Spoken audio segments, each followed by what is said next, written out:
Good morning, everybody. We're going to get started on time because we have a very particular kind of agenda that is a little bit time dependent, but it's unusual because the topic of this session on cultural equity demands that we not have four informed people talk from the front of the room and you think what you think and take away what you think. We've done that for too long. So we're going to experiment with a format that tries to embody some of the messages of this theme. The belief, and this is only my imposition on this session, but I think there's a subtext to this session, which is this field has very good intentions around increasing the cultural equity within and around our organizations, but our progress is too slow. That in fact, with all the good intentions of the world, we can't even make jokes about the speed of... we have two people, Jennifer and Matthew Loden. We have your name tags. We can't make jokes about the speed of icebergs any longer and comparing orchestra evolution to icebergs because icebergs are moving fast as a metaphor. So this is a session about how do we focus our energies and our human and financial capital to create equity inside and around our organizations. Let me tell you a little bit about our format because we're focusing on action. Our format will be to indeed hear from four of our colleagues who have a deep personal and institutional history and commitment toward changing the cultural equity within their organizations and surround. But we've invited them to sort of pour their energies into a constraint of focusing not on the many things we need to change, but one thing. They want to prioritize above others for us to consider and to add to that actionable things we need to consider to take home and raise in priorities in our own actions. So we're going to hear from our four colleagues in a very brief 5 minutes to start us off with their offering. Here is a super high priority for me and an action I recommend we all raise in priority of commitment to get to take home and change the way we do business. So we'll hear from our five colleagues, and then you will see a card on your table. I'm going to ask each table to take about 5 or 6 minutes to discuss the offerings of one of the speakers. It's a little bit different. Instead of talk about all the ideas, the interesting and provocative things we're going to hear, no, turn over your card. That is in the white one in the center. You're going to focus on the thoughts from that one person. You're going to take about 7 minutes and investigate, does that ring true for you? What is your response, your history, your thoughts about that one of our colleagues' provocations? Then we're going to have a chance for the different tables to have exchanges based on their brief conversation in response to that person's offerings. Then we're going to have a conversation up here at this table with our colleagues about what they've heard and further thoughts. And then we have a more open conversation investigating the big topic of what actions get the highest priority. During your first conversation at your tables, our hosts, our presenters are going to make themselves available to your table. So if in fact you're talking about Sarah's ideas and you want to talk to Sarah, wave her over. We'll have an opportunity for you to directly engage with the provocation that she's offered. And then we'll have a little wrap up at the end. So the idea is to model in the way that we run this session some of the ideas we need to take home. When in fact the people on the higher table up in the front of the room don't control the learning that needs to happen from the distributed body. So we're going to tap what we know, what we care about, and see if we can actually leave with fresh commitments and ideas about how to accelerate the evolution of cultural equity within our institution. Our four presenters, in the order that they're going to speak, Afa Dworkin, President and Artistic Director of the Sphinx Organization, Alex Laing, Principal Clarinet at the Phoenix Symphony, Sarah Johnson, Director of Carnegie Hall's Weill Music Institute, and Liz Alsina, Senior Program Officer from the Walton Family Foundation. They've been generous enough to scrunch their conversation, their breadth of knowledge into 5 minutes and one focal area in order to provoke better conversations around the room. So let's begin. Afa, first. Good morning, everyone. Thank you for joining us on this bright and sunshiny morning. I'm Afa Dworkin, for those of you I haven't said hello to. I'm President and Artistic Director for the Sphinx Organization, proudly based here in Detroit, with the mission of transforming lives through the power of diversity in the arts. I am a violinist and an educator by trade, but for the last 20 years, I've had the pleasure of working in the sphere of social justice in the arts and that intersection. My area of focus today is going to be limited to programming and artistic direction. Something quite relevant to the world of our orchestral families. One interesting statistic which has remained stagnant for reasons beyond me for the past 10 years is such that less than 1% of all repertory performed by American orchestras, all 800 of us, is that by composers of color. I'll say it one more time. Less than 1% of all works performed throughout our seasons by American orchestras are by composers of color. I would say it's definitely time to change it. Since we're all around here with multiple tables, all thinking that cultural equity is an important piece of what we do, I would say that we must all hypothetically recognize that there's an importance placed upon that so that we can change something. My conversation today is going to be centered around what we can do about it. I don't know the reasons why this is occurring, and I'd love for us to move beyond the why and instead focus on what we can do. The League itself has a wonderful resource page on its own homepage that talks about the various places you can go to obtain rights to performing works by composers of color. Sphinx, of course, remains a resource. So my question to the field and to the room is, what is it that we've done?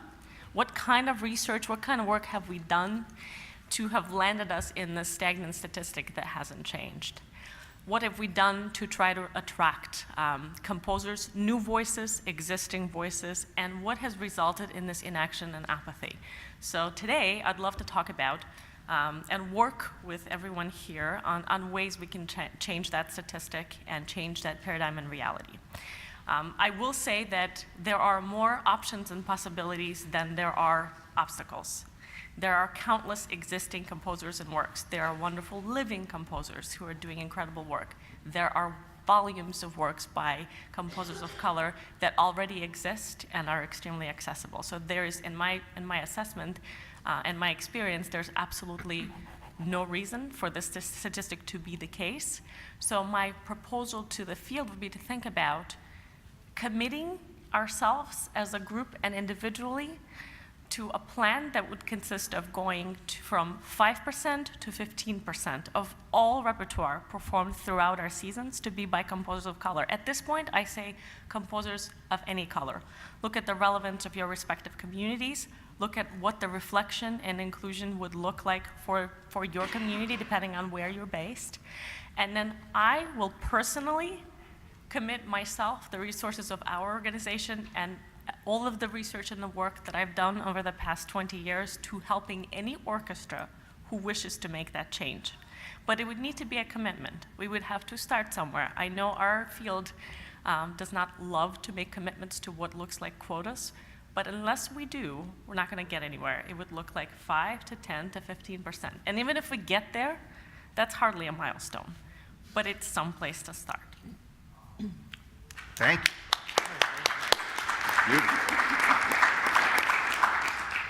Alex. Good morning, everybody.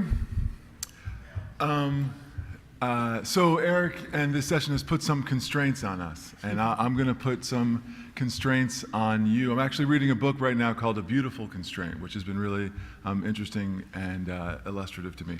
So quickly, to cut to the chase, in this idea of a beautiful constraint, we have constraints on us. The first response is we are sort of in a victim state, right? Oh my gosh, this thing is constraining me. The second stage is to try to mitigate it or minimize it. Let me try to minimize the strength. The third sort of phase that we should push through towards is how can we take this constraint and actually make it be something that turns the work into something beautiful? How can it be the secret sauce actually in the work? So I'm going to ask you to skip the first two and let's go straight to the third, and that'll be one of the constraints I'm going to put on you. You'll see on your table this graphic here. I think most people in the room have seen it, and I'm going to ask us to explore it a little bit and accept some constraints on the way we're going to think about it. So I think it is legitimate and normal that in our art form we often look at this picture, which is the definition. Who in the room, has anyone in the room not seen this before? Okay, good. So we often see ourselves as the baseball game. And I'm going to ask you to accept the constraint that we are not the baseball game, that classical music and orchestras are not the baseball game. Rather, the baseball game is getting your work in front of people. And so in that framing, I'm going to also ask you to accept the constraint that we are the tall figure standing on the box, getting our work in front of people. Okay, and I think that to sort of cut through it quickly, I would say that there are some reasons why we're standing on the box. Notions of classicality, notions of universality, the idea that this, and then also one of the things that's helping us stand on the box is notions of whiteness and white supremacy. So here's my provocation to you guys. And again, I'm just asking you to accept these constraints. I'm not asking you to agree with them. And I'm not actually even up here saying that this represents the fullness of my thinking, but we have 5 minutes. So here's a provocation for you. If we are,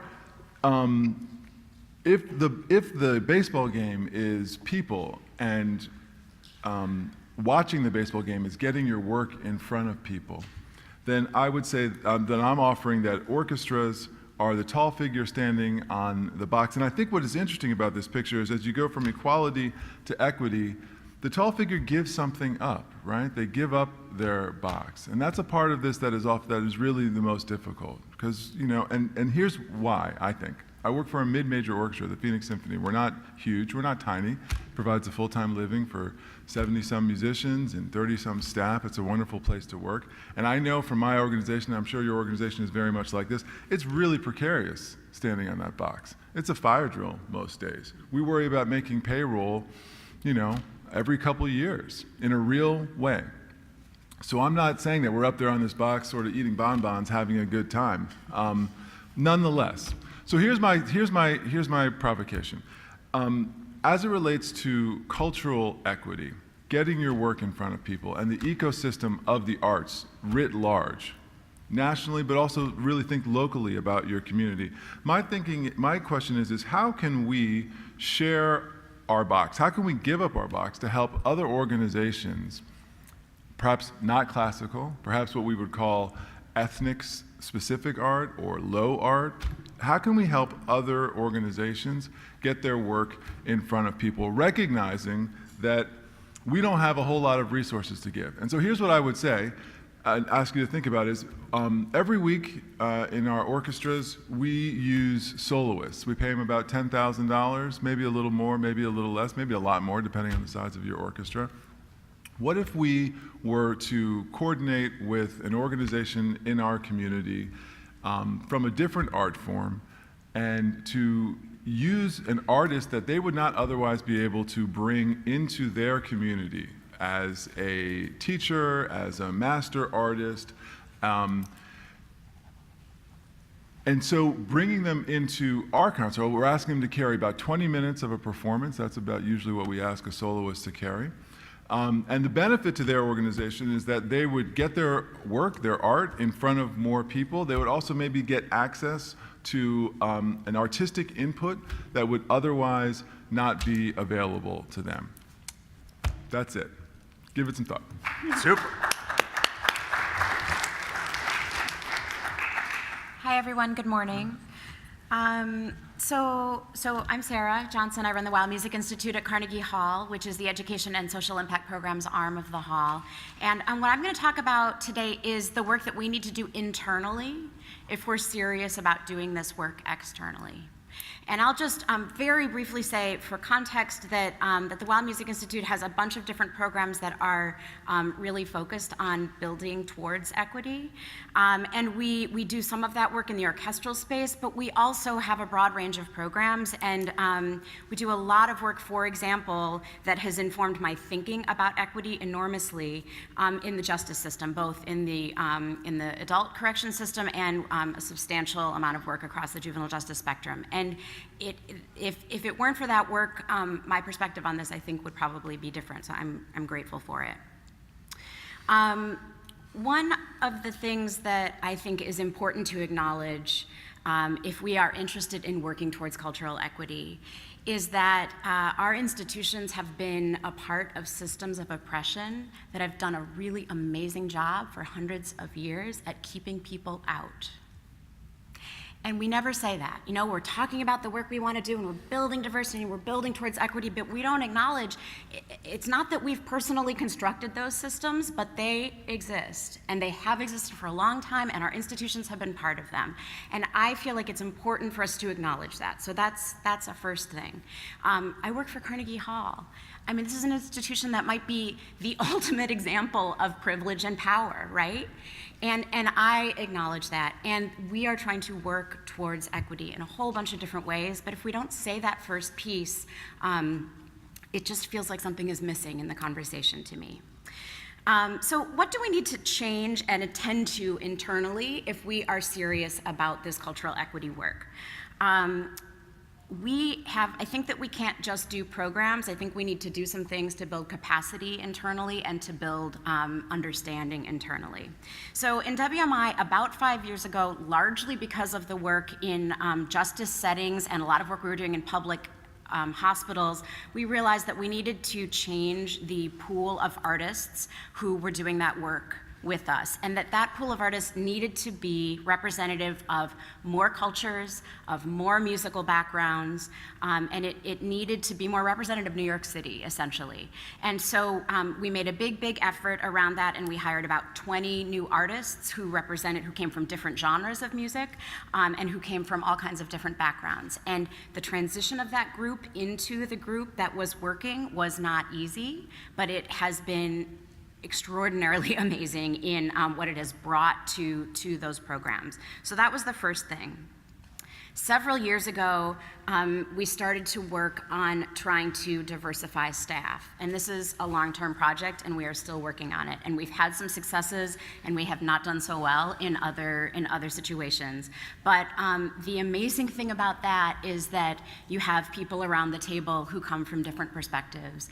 And the richness that brings, which is one of the purposes of building towards diversity, means that we get to different answers to problems, and we get to better solutions, better programs, and better service to the people who we're working with. 2 years ago, we started working with an external person to help us on looking at social justice practice and building capacity internally, doing a cultural audit, looking at some anti-bias training, looking at unconscious bias, getting a better understanding of microaggressions that might take place in well-intentioned scenarios, and really trying to focus on the staff learning, so that the staff who are making all kinds of decisions about programs are more sensitive to unintended outcomes of the way in which we work or decisions that we might make. That work is ongoing. I feel like we're at the beginning of it. It is really challenging. We've had really hard conversations about race. We've had hard conversations about bias. We have done a kind of deep dive around the values of the department and really created a set of values that include artistry, equity, and community that we're now thinking about across all of our programs. And there is a very empowered group within the staff who are leading that work. So the last thing I'll say is that as the leader of this team, I have had to be willing to be vulnerable in this work and to say, you know, I I'm going to give decision-making power. I'm going to acknowledge that there are all kinds of things I don't know and that I'm interested in learning. And we're at the beginning of that journey, but I do think that for all of our institutions, there's work to do around this whole question of how we function internally, who gets to participate in decision-making, who are the people around tables that make decisions, et cetera. Thank you.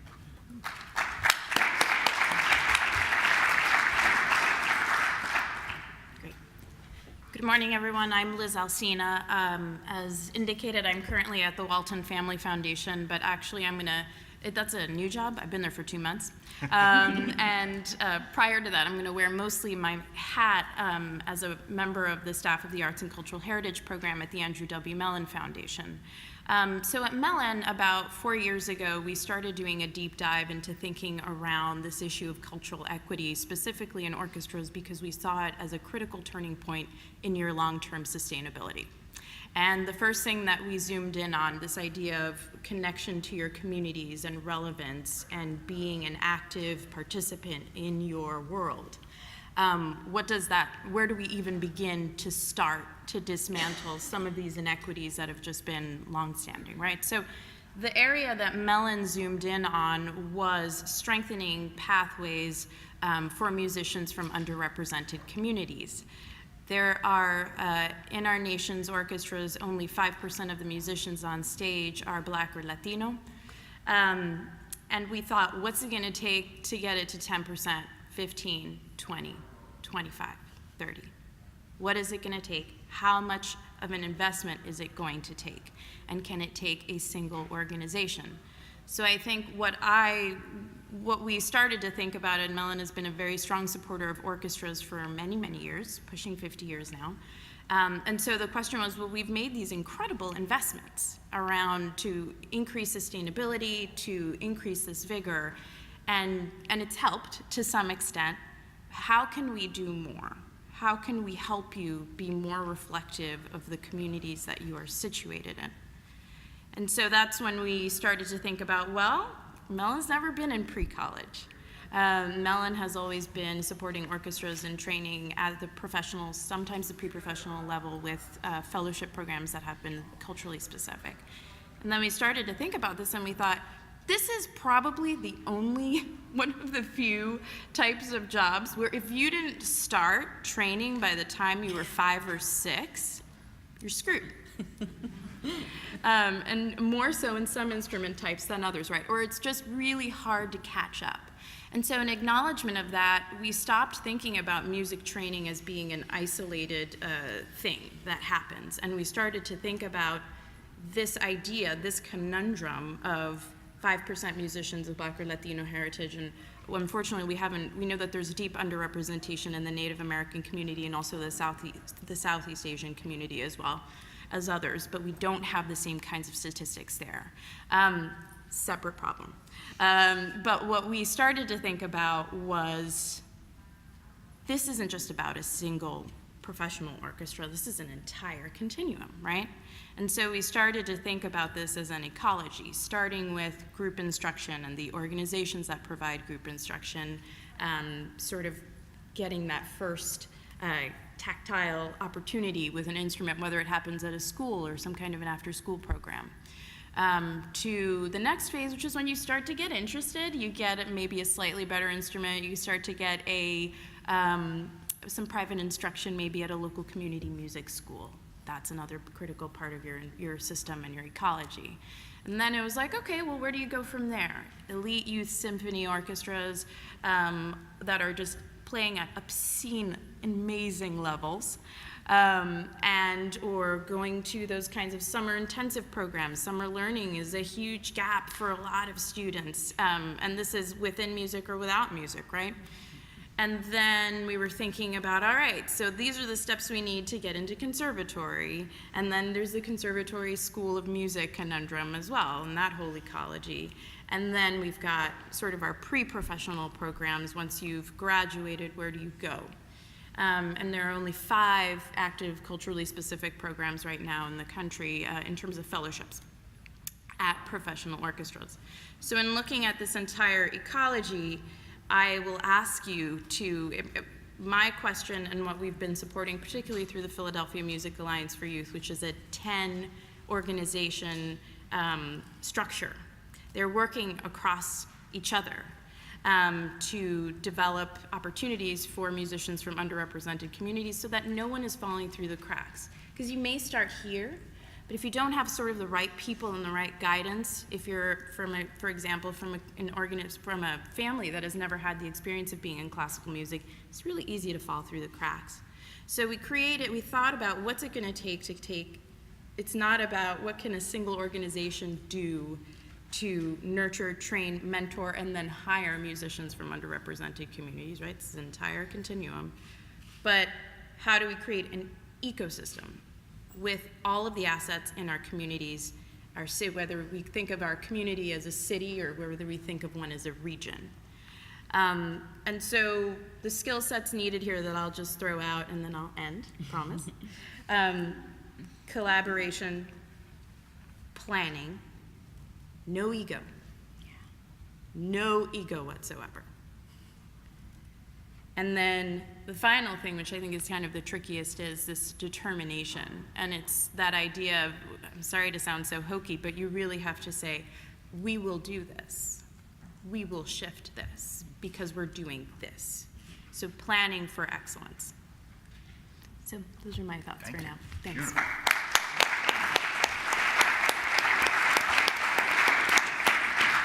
Okay, it's your turn at your table to respond.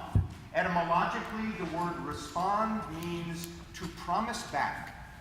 What is your experience, your knowledge, in response to the comments from the randomly identified one person on the table? Pull together what your table thinks. They will be available if you want to call them over, but take just 5 or 6 minutes and get a first sense of what is your response. Do you have further questions for them? Does your table or some passionate response need to be offered back to something your focal person said? And those individuals that are at underpopulated tables, you might want to find your way to one table that are Join a better practice. Okay, let's gather back together. I'm sorry to be the bully, sorry to be the time bully that steps on the beginnings of a good conversation, but to open it up a little bit so that we can all begin to have some further thinking about each of these 4 topics. Any of the tables, is there a particular immediate question or response you have for one of our speakers? And let me just add this note.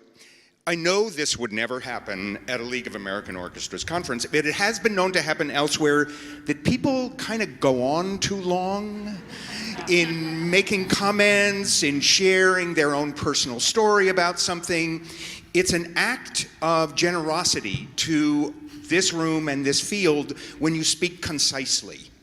Every time you take your many thoughts down to one, you make space for other people to be able to share their own thoughts.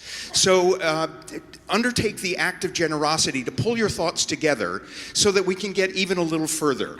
So who, after that frightening comment, anyone have an immediate thought or response for one of something that came up strong at your table? A question that came up at your table. Oh, Ted. Well, it was just coming up finally as we wrapped right there that we're wondering whether what orchestras have been able to have this kind of conversation about internal change. We were a Sarah table with the orchestra. With the musicians of the orchestra, right. Has anybody had that conversation? A couple of quick answers to that. So Matthew Loden, Executive Vice President at the Philadelphia Orchestra, and we have had those conversations with our committee, our Education Committee, Collaborative Learning Committee. We've been blessed that we're actually a part of a lot of the Mellon sponsorship for this community activity in Philadelphia across a number of organizations. I'm trying to be concise. What we found was that the musicians that we essentially handpicked to be a part of this project were so radically enthusiastic about this kind of work that they became ambassadors for everyone else. Without that musician buy-in, it's not going to work. And it's fed up to the board and to the staff. Note that bit of advice. Activate a lead cohort within the musicians community. This has come up, I've heard, in at least 2 other sessions. This notion of identifying your internal assets and activating and empowering them. Scott Harrison from Los Angeles Chamber Orchestra, and we have had early success, though it's still early in conversation with the orchestra. The first thing I'll second from Philadelphia is I forget sometimes that orchestra musicians are some of the most socially and personally progressive people you'll find. So you sometimes forget that personally they're very receptive to these ideas, and it's sort of working through the institutional structure which they're a part of that they have to think about how to translate that into it. But we started slow, we identified advocates, we created opportunities for engagement, working with our partners in the Youth Orchestra of Los Angeles. We put the musicians in positions where they could experience the power of engaging with other communities and seeing firsthand the personal impact they could have. And it's just, we're kind of slowly sort of building up this path and kind of adding some new part of the conversation each month, each day. And so there might be a breaking point at some point, or we might continue to go on a good path. And if we reach a breaking point, we'll, I guess, figure out how to make an end run. But we're having early success, and I think it's going to continue to go well. Other observations from that first round of conversations provoked by our 4 speakers? Good morning. I'd like to invite Afa she came to our table, and thank you for doing so. And thanks to all of you. I'd like to invite her to talk about essentially what I'm going to encapsulize as follow the money. The table had an interesting discussion relative to the exact reason why and what to do about it. And I think I'm learning and realizing that perhaps the core of the reasoning may lie behind the fact that we're just comfortable. There's no particular impetus and there's no incentive to change if we're comfortable doing what we're doing. So my theory on that might be, I know Liz will love me for it, that we need to introduce artificial but important and meaningful discomfort. And the way you do that is, unfortunately, we've got to ask our friends in the philanthropic community to hold us truly and honestly accountable in that. Endless fellowship programs and initiatives cannot just be funded without an accountability for results. And when results are not shown, we have to look at what that does get funded and what does continue to live and continue, so that, in fact, we don't look at a 20-year progress and compare ourselves against, say, the white paper that the League did and realize that we haven't come very far. I would just point out something we often forget in this work, because the word discomfort comes up so often, is all living beings, from humans to paramecia, turn away from that which does not feel good and move toward that which does feel good, which reminds us to accentuate the pleasures and satisfactions of diversification. In fact, it isn't just we've got to endure some discomfort just because it's good for us, like kale. In fact, we move through that process toward pleasures we increasingly experience. And no, I just wanted to add to that really quickly around following the money. It's a really great point, because first of all, the conversation in the foundation community right now, for those kinds of still kind of big 6-figure funders that are supporting the arts, especially in the foundation community, it's just really around diversity. It is around, this is what we think is one of the most critical factors that will determine the success not only of orchestras, or it's really any arts organization. So what we're doing, of course, everyone's now coming in with proposals and ideas and thoughts where there weren't any even 4 years ago. So the first thing that we're looking at is the authenticity and the structure of these kinds of programs. And I'm also going to tell you something real frank. It does not take a lot of money to do this stuff. I mean, I will say that doing the internal work, doing the audit, you definitely want an outside consultant for that, absolutely, and there's planning grant dollars available there, but it's not a lot. And that's where, as a funder, sometimes when I'm sitting and reviewing proposals, I get extremely frustrated because that's the number one thing that we get is, oh, well, it's going to take so much money to do this. And I get it, setting up a fellowship program, those kinds of things do take considerable funds. PMA was a considerable investment from the foundation, but because of the extent of the support and because there were already, infrastructurally, there were lots of things we needed to support. But to just get started, it's not that much money. So authenticity, really important to funders. Great.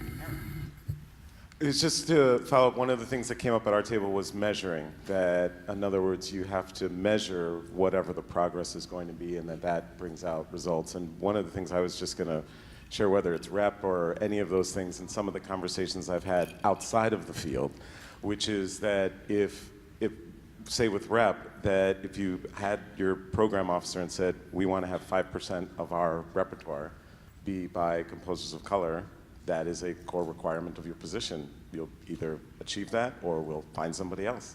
That's kind of how the rest of the world works. Then if every orchestra did that, 5% of the rep would be by composers of color. It just is that simple. And just to give a higher ed example of that, because I'm at Michigan now, this DEI issue is huge, and a very similarity in terms of tenured faculty versus tenured orchestra members. And so now, as part of our prized faculty activity reports, there are DEI requirements in each area, teaching, research, et cetera, professional activities for faculty.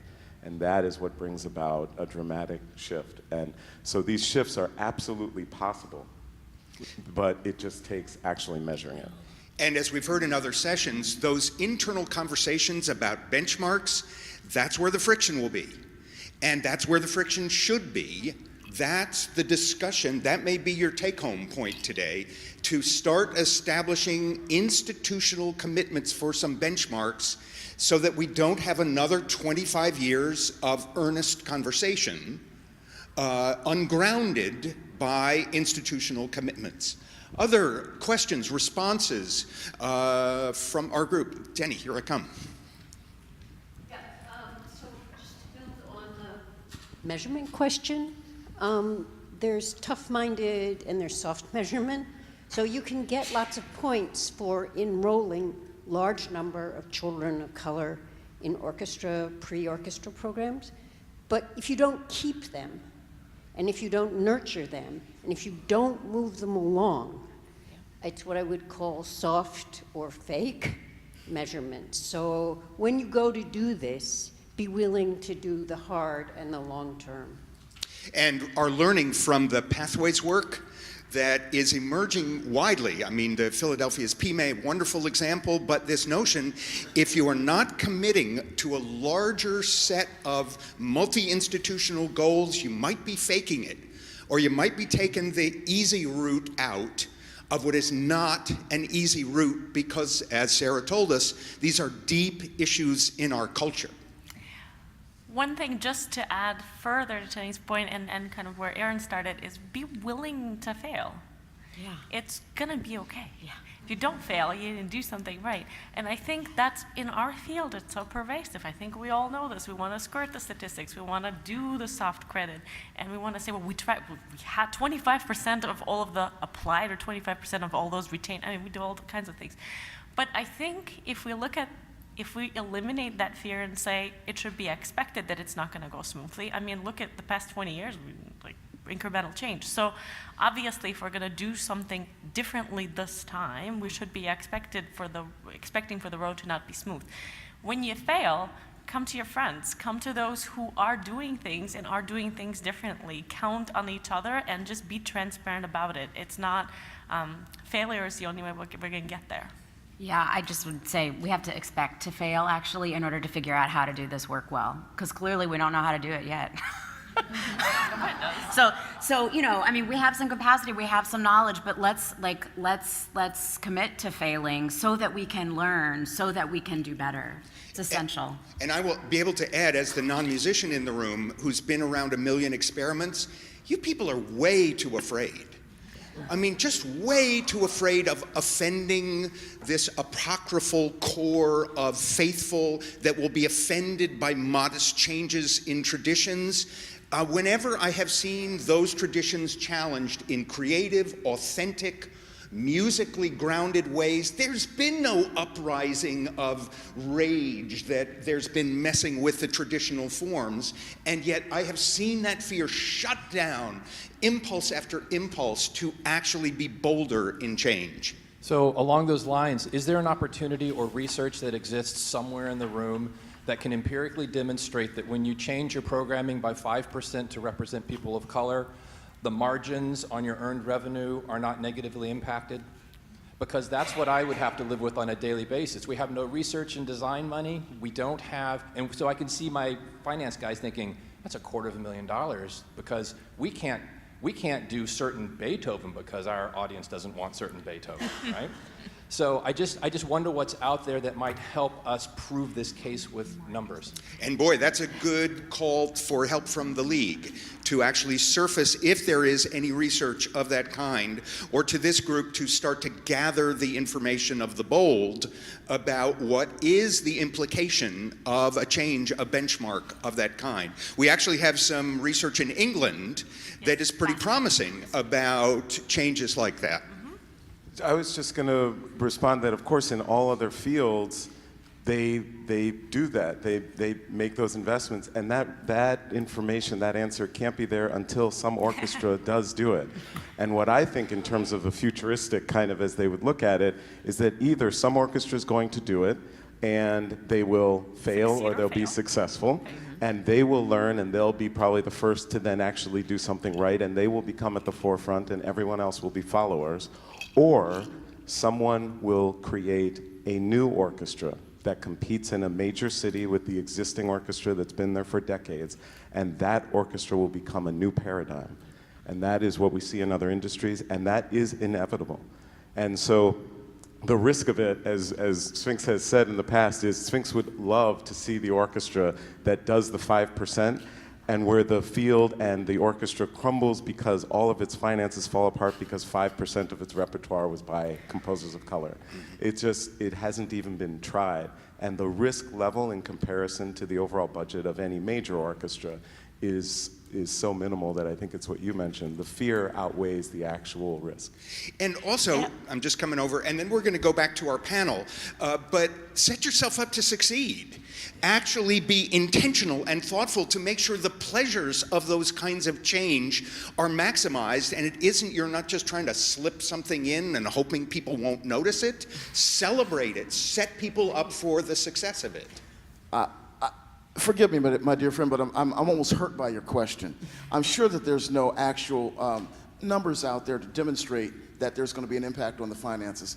But I'm sure there were no actual numbers out there to demonstrate what was going to happen in Major League Baseball when Jackie Robinson broke the color line. There had been no studies about, oh, if we bring Jackie in, how's this going to impact? And I think it's a matter of marketing.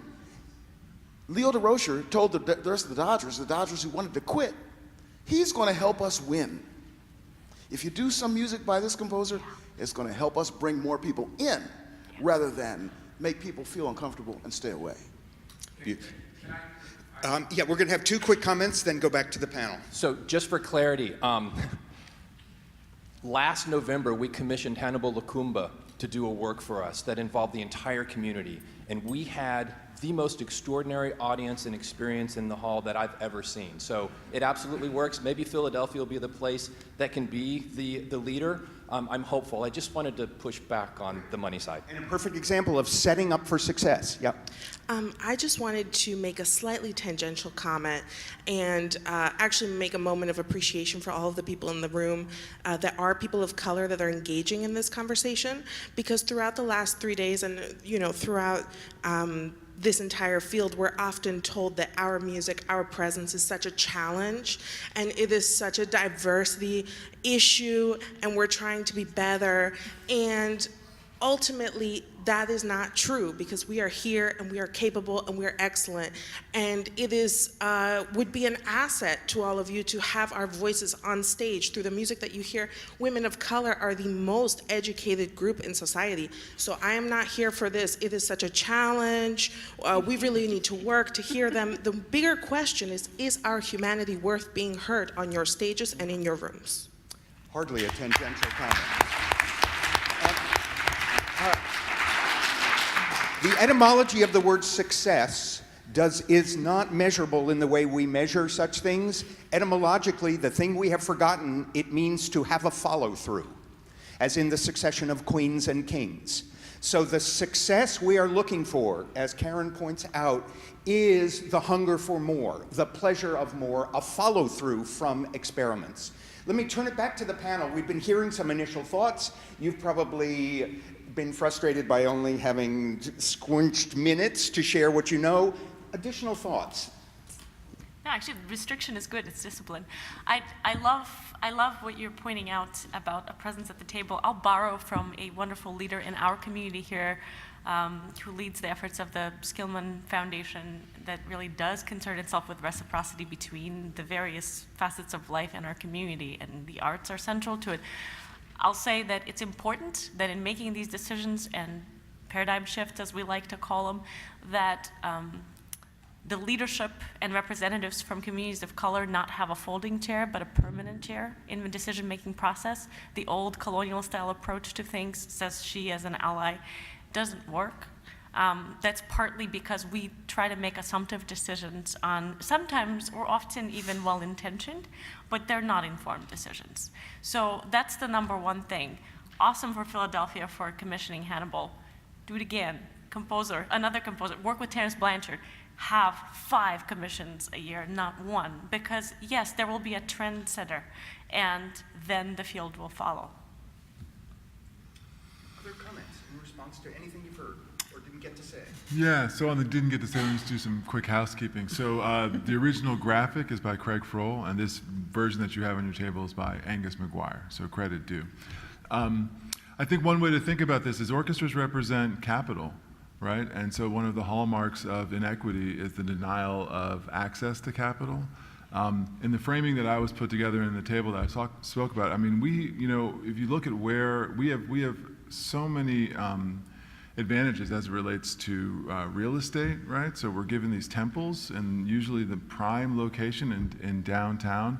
What are we doing to use those? How can we use those assets to activate the larger cultural ecosystem within our community that we exist in? How can we be responsible and equitable citizens within that community? The framing that I offered about using your soloist, that's one way, but there's lots of ways, right? I heard some conversations about development departments and marketing departments. I think a key in all of this is going out and having the conversation and listening and finding out how can we be of service? How can we be a better citizen within this community of arts and culture? So don't go out there with this, hey, we've got this great idea, we're going to be soloists, and here it is, and that might not be the right fit, right? So you have to go out with an attitude of listening and finding out how we can be better citizens. What was that like for you, Sarah? I mean, you mentioned your own position in relation to making decisions like this, and you're being vulnerable, and it's being awkward sometimes. Can you invite people to think a little bit about this kind of what it's like to be in that leadership position? Or not? Yeah, I mean, I would say, so what's been interesting to me, and there are members of the WMI team, including Karen Cueva, who just spoke so beautifully a minute ago, who are here and who could speak to this too. We're in a messy process. I'll be honest. We are in a messy process. The Weill Music Institute is already a deeply collaborative team, but it's not as collaborative as I thought it was, actually. And opening up this conversation and really trying to figure out, what is the right way to have equitable decision making? How can we be more transparent about the ways the decisions are made in different parts of the department? And it's not that there's any intentional, power being held in this place or in this place, but it's like we're all really busy, right? Everybody in this room is super busy. People are trying to do well, and in WMI, I would say there's been more of a focus on collaboration for a long time. But what I'm learning anyway is that we have a long way to go, actually. And the amazing one of the most amazing things about it is that there are so many incredible voices on the team, and I want to, I want a round table, and I want people from different perspectives sitting around it, but it's not easy always to figure out how to really listen well and how to hear, and then how to figure out what that might mean. I mean, I do not by any means feel like we have the answers yet in WMI, and I don't know if any of you guys back there at that table from WMI want to say anything about that, but it's messy. It's messy, and so as a leader, like we don't, we tend not to love messy, right? It's not our favorite thing.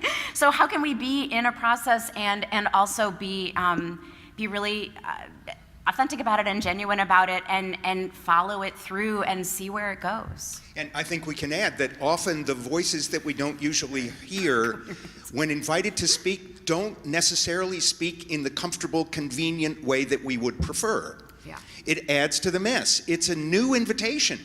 And in fact, there's going to be some mess when those voices are invited to speak up at tables where they aren't usually invited to speak. It isn't always a perfect, eloquent, rational discussion of change. Can I say one more thing about that? Which is one of the interesting back and forths between me and the team, I think, right now, is that certain things will be raised, and I will say, that's just a reality.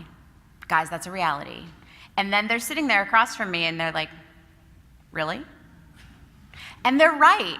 And I'm also like, we're all right. So how do we push on those realities that are just the way an institution functions? It's a really big institution. It's been around a really long time. Okay, that might be a reality right now, but who do we need to bring into this conversation to move towards that not being a reality in a year from now or in 2 years from now? And then what else after that?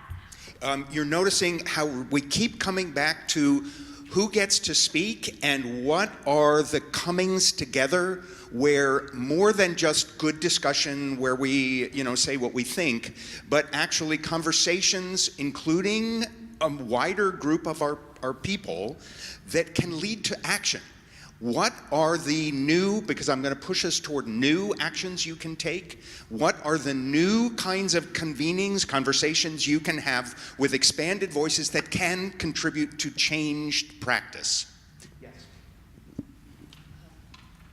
Hi, I'm from Louisiana Philharmonic in New Orleans, and we've been talking about, New Orleans is full of African Americans, and we have hardly any in our audience. I shouldn't say that hardly any, it's a growing number, none in our orchestra right now. But we're working a lot with our community, right? So we keep talking about this, and we're trying to feature more people of color and women composers and conductors in our programming, but sometimes it's you don't know what you don't know, because where do you even start to find the group of compositions of color? How do I, when I look at a list, know that that person is a person of color, or sometimes if that's a woman? What's great is that Miguel Harth Bedoya is creating, and it's starting on July 1st, the Latin Orchestral Music website, which is basically a Daniels of Latin American music. And his goal, rather than Daniels being the most performed music, he wants a complete listing of Latin American music, and I thought that was a wonderful resource for us to be able to, okay, do we want to program that? Here's a wonderful list where you could just browse and figure this out. And gosh, how I would love to try to, Sphinx has been great about finding and making a list of these are soloists of color and musicians of color that we've screened for you. I think more of those aids to help us know these are Jewish composers, these are, it's hard to put labels, it feels awkward and weird, but it helps us to be able to meet those benchmarks if they're somehow collected and we can consider them and know that, okay, that's an intentional choice. But anyway, I'm going to use that Latin orchestral music site. We're starting to turn our attention toward action so that we are thinking about what we can leave here and do differently. Okay, well, speaking of action, I think our internal dialogues are very important and critical, but I think the more inspiring dialogues are happening outside of our arts bubbles. I was a member of Detroit Symphony Orchestra, and I started arranging symphonic stuff for a couple of small ensembles to take to churches and schools, and eventually write some compositions that show our people of color with classical music development, so that they can start to get acculturated to some Mozart and Schubert, and bringing those in the bars and clubs where people go and accidentally discover classical music. I think we tend to inflate these art bubbles wherever we go, but we need to make classical music and symphonic especially more intimate and personal and testify in very public spaces, so putting it everywhere. So the invitation there is thinking about location, thinking about who is going where, and we've twice heard comments about the quality of listening when or big established institutions like orchestras have conversations with communities that are not regularly apart. I just wanted to say that I know, using my own organization as an example, it's a very internal conversation that has to begin very organically, starting with my board members and what their perception of diversity is. It's a very dated idea of diversity and cultural equity. And that has to transform because it changes the way they view the community, which can be very segmented and segregated. And art is one of the best ways to bridge that. But when you have people at the governance level who have a somewhat antiquated view of what that is, you already have a problem in your programming, in your hiring, in your repertoire, et cetera. I mean, for me personally, if I was afraid of hard conversations and challenge, I would never get out of bed in the morning. So that's just life. To your point, I would hold up Chicago Sinfonietta as a wonderful example of this work that is being done on all levels of the organization, all the way out to the audience. That has received funding from Mellon, I believe. Yes. And the Columbia College Chicago has a Black Music Institute. Now, I do want to add that diversity does not just mean African American, but it's a starting point. There's a whole compendium, decades of music, composers. Research it if you want to know. If you want to know about a fabulous African American female composer offline, come talk to me. I'm related to one. Sorry, and I mean, that's it. I think it just takes very hard conversations, and for some people to hear them very diplomatically worded, and aligning yourself with people who feel like you do, who can make the case more efficiently sometimes than you can. But you have to be willing to try. And not just give in. Let me throw that to the panel. How do you define diversity so that it doesn't default to code for racial lines? I might suggest that diversity is defined by its locale and relevance. So diversity may look a certain way in London, it may look differently in Detroit and New Orleans. But diverse does mean different, and not the same. Multiple. Yeah, multiple. Could I just totally go out of order? I want to be helpful to you because you talked about a lack of existence of an anthology or a list by composers of color, particularly, and I love Miguel's work as well. I'll give a shout out and a direct tool for you. Andre Dal, will you stand up? This is our Chief Programming Officer at the Sphinx Organization. Andre, can we commit to help any orchestra, any member of this room, any colleague who reaches out to us to provide them with a list of experts and list of existing anthologies, beginning with Eileen Southern's book, The Music of Black Americans, all the way to the work of Dominique Delerme, who has compiled numerous lists of existing works and those that were in progress and not published. Research and resources are not the issue. Those exist, and we'll be very, very generous with our time, and we'll help you in any way possible if your goal is to truly get access. I'm going to throw it back to the tables. We're almost at the end of our time. Would you share any thoughts you have heard, any impulses you have about action? taking actions that move you, your colleagues, or your institutions in the directions that we're exploring today. Take the time, because we're down to just 5 minutes remaining. Any thoughts around your table? You're not making a lifelong commitment here. We're not signing any contracts. What are the impulses? Which ideas are having resonance for you? Where is your impulse at this moment? Share that aloud, because it gives it more reflective life. So just 3 quick minutes at the table, go. Okay, just let me put my heavy foot on that conversation yet again, because we're right at the time for closing. It has been said, no revolution ever happened without a lot of talk. Yesterday, it was described with an organization that has had significant success in moving their equity structures forward, that it took talk and talk and talk and talk as an essential part of that change. You have just done a whole lot of talk in 70 minutes with feedback, input, provocation from people who are leaders in the field, who have dedicated significant amount of work. We've begun to identify how much resource there is available in our community.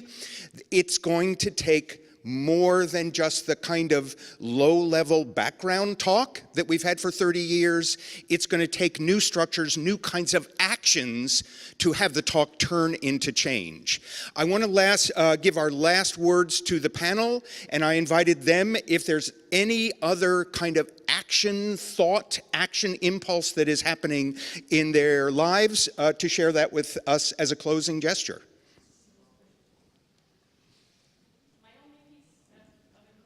Such that while we want to be thoughtful, don't overcomplicate things. We're fantastic at overcomplicating things and spending hours and days and decades on process and conversation. It's time to do.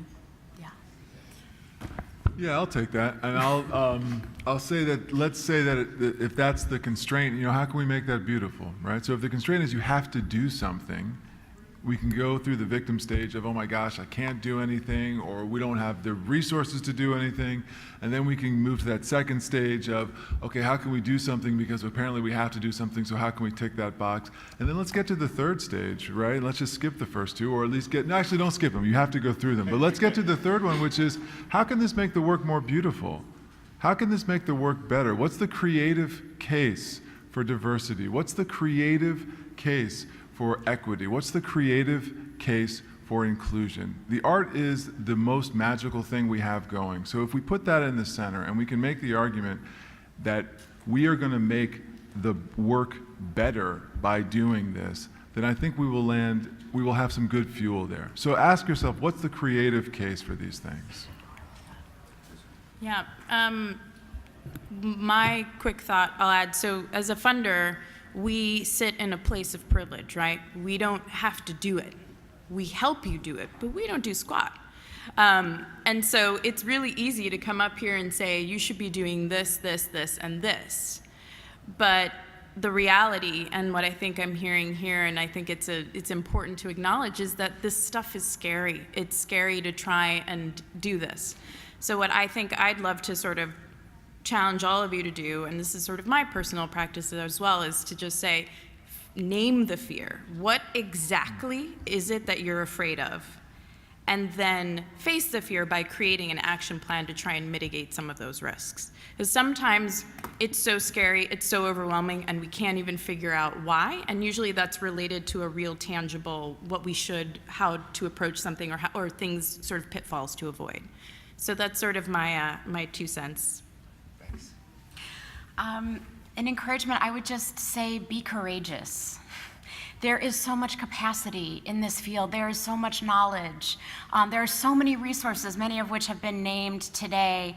There is the possibility to make serious change if we think about it and we use our imaginative capacities to think about that case that Alex was talking about. What's the case for how this is going to make the work so much more extraordinary than it already is? And then embody the urgency of that. Every day, in little ways. It's mostly about little ways. What core questions can you ask of whom on a daily basis? What's your practice around this that embodies the urgency you feel around making serious change? The etymology of the word culture, right at the core of our mission, doesn't have anything to do with fancy arts organizations. It simply means the medium in which you grow, like the agar-agar dish you had in biology in 10th grade. So if we think of cultural equity as creating the medium in which we want this art form to grow, that pulls together the high aspiration and our own responsibility for making that healthy growth medium for long-term survival. Thank you, panel, for the enabling constraints that you envision, and thank you all for joining us. Oh, likewise.